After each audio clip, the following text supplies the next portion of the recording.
Students, आज text book flamingo से second number chapter lost spring के नेक्स्ट पार्ट में हम मुकेश नाम के लड़के की स्टोरी पढ़ रहे हैं। इससे पहले हमने जो रैग पिकर्स चाइल्ड था साहेब, उसकी स्टोरी के बारे में पढ़ा।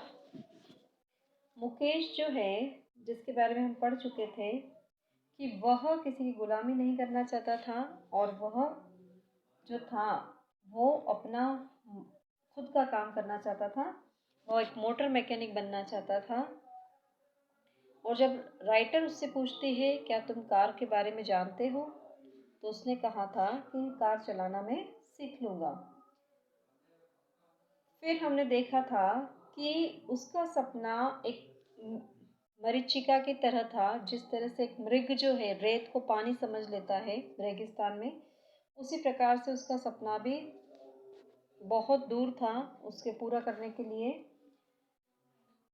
मुकेश जो था फिरोज़ाबाद नाम के शहर में रहता था, जहाँ की चूड़ियाँ जो है काफ़ी फेमस होती थी और वहाँ का हर परिवार जो है उस चूड़ियों को बनाने में लगा हुआ था। अब आज आगे हम उसको देखते हैं।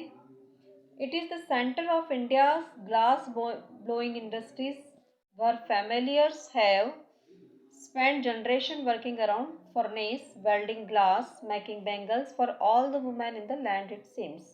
वहाँ का हर परिवार पीढ़ी दर पीढ़ी, जनरेशन मीन्स एक पीढ़ी से दूसरी पीढ़ी जो थी, वो सभी जो है चूड़ी बनाने के काम में लगी हुई थी। और वो चूड़ियाँ जो बनाई जाती थी उसमें काम करने वाले लोग जो थे वो दिन रात भट्टी के चारों तरफ काम करते थे और उसमें कांच को पिघलाने का, वेल्डिंग, कांच को गलाने का वहाँ पे काम होता था और उस गले हुए कांच से चूड़ियाँ बनाई जाती थी। और ऐसा लगता था कि पूरी धरती पर जो महिलाएं हैं जो चूड़ियाँ पहनती है वो शायद यहीं पर फिरोज़ाबाद में ही बनती हो।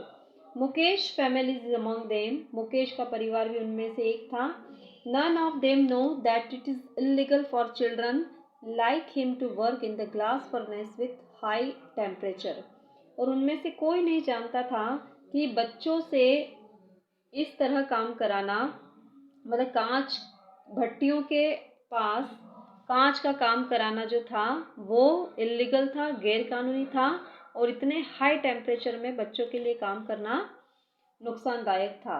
इन dingy cells without air and light, in dingy cells without air and light that the law it enforced could get him all those 20,000 children out of the hot furnace where they slog their daylight hours. अब dingy sales हम किसे कहेंगे? अंधेरे भरी छोटी छोटी कोठरियाँ या कमरे जिसमें न हवा थी न ही लाइट थी।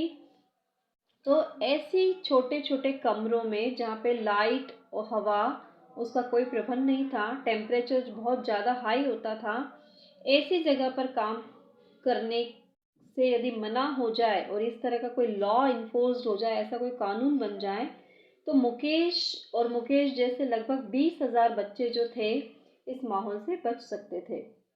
Where they slog their daylight hours, often losing the brightness of their eyes. और ऐसे माहौल में काम करने वाले बच्चे जो अपने दिन का अधिकांश समय वहाँ बिताते थे, वो अक्सर जो है अपने आंखों की रोशनी खो देते थे। Mukesh eyes beam as he volunteered to take me home, which he proudly says is being rebuilt.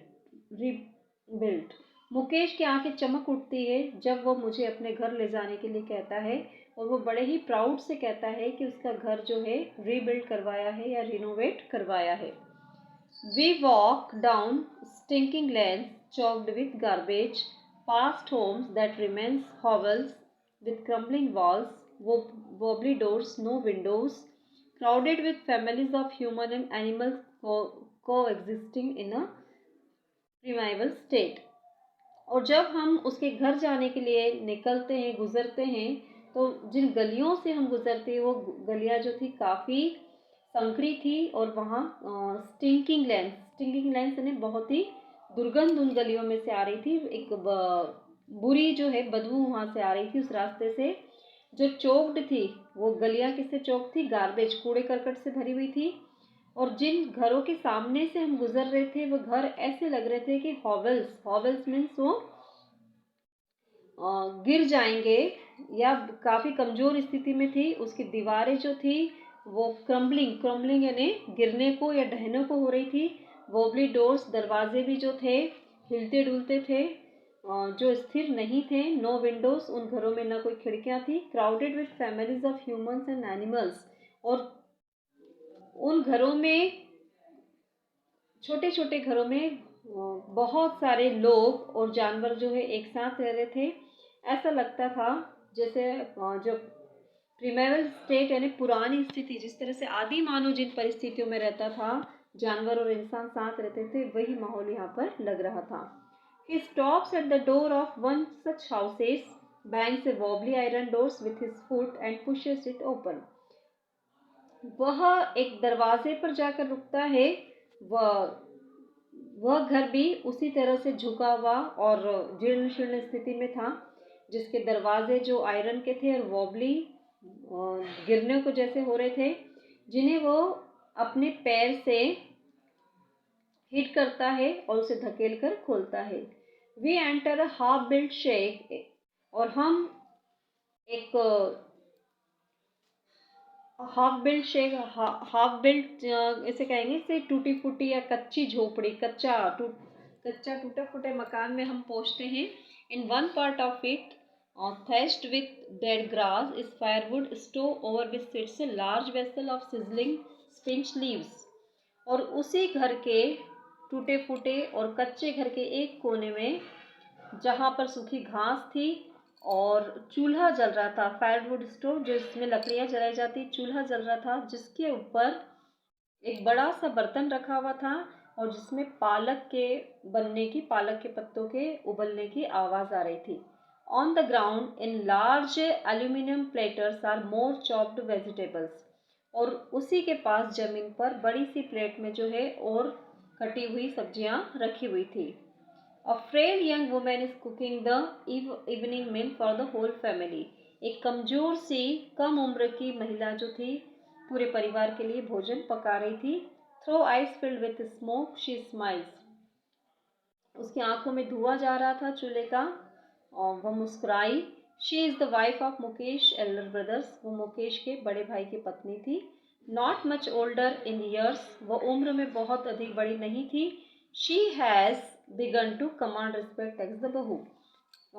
उसे जो है बहू कहकर पुकारा जा रहा था, एक रिस्पेक्टिव वे में बहू कहकर पुकारा जा रहा था। बहू एक हिंदी शब्द है। द डॉटर इन लॉ का हिंदी अर्थ है बहू। The daughter-in-law of the house, already in charge of 3 men, her husband Mukesh and their father. अब ये बहू जो थी, मुकेश के बड़े भाई की पत्नी जो थी, वो 3 लोगों का घर में ध्यान रखती थी। और उसका पति मतलब मुकेश का बड़ा भाई, मुकेश खुद और उसके पिता का। When the older man enters, she gently withdraw behind the broken walls and bring her well closer to her face. और जब कोई भी बड़ा व्यक्ति उस घर में प्रवेश करता तो वह अपने आप को एक दीवार के पीछे, टूटी हुई दीवार के पीछे छिपा लेती and brings her veil closer to her face, और अपने चेहरे पर घूंघट ओढ़ लेती। As custom demand daughter in law must veil their face before male elders, और ये वहाँ का कस्टम था कि जैसा कि परंपरा है, रिवाज है कि जब भी कोई बड़ा व्यक्ति जो है बड़ा व्यक्ति सामने से गुजरे या हमारे सामने आए तो उससे जो है घूंघट करना चाहिए।